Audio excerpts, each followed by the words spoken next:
Hello and welcome to this lecture. In this lecture, we will discuss about the Kubernetes service ClusterIP.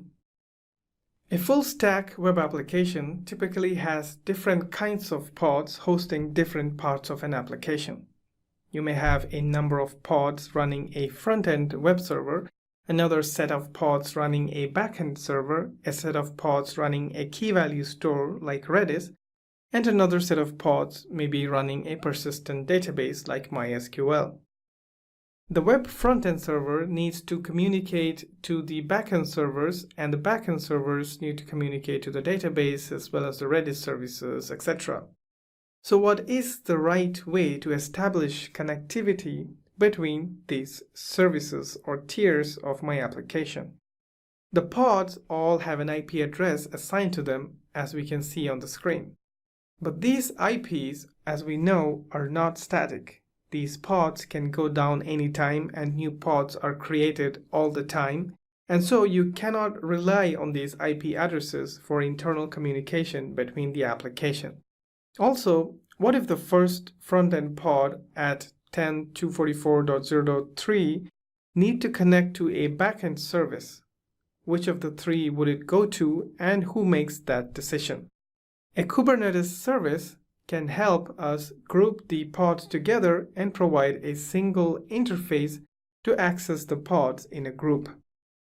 For example, a service created for the backend pods will help group all the backend pods together and provide a single interface for other pods to access this service.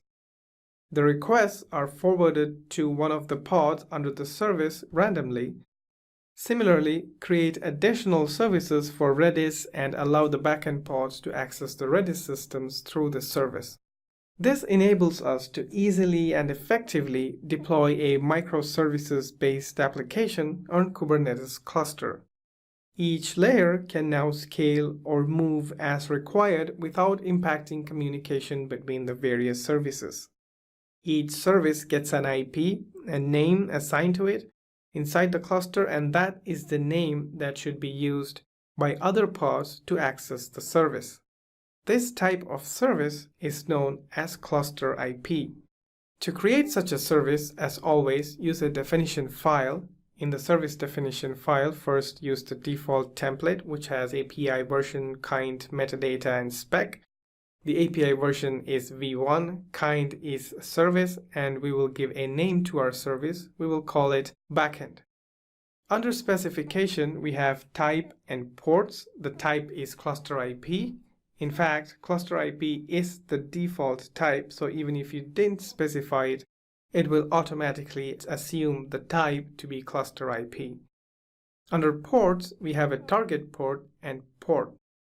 The target port is the port where the backend is exposed, which in this case is 80, and the port is where the service is exposed, which is 80 as well.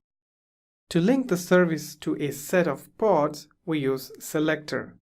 We will refer to the pod definition file and copy the labels from it and move it under selector. And that should be it.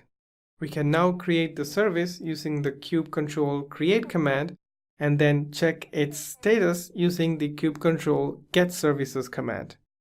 The service can be accessed by other pods using the ClusterIP or the service name. That's it for this lecture. Head over to the demo and I will see you in the next lecture.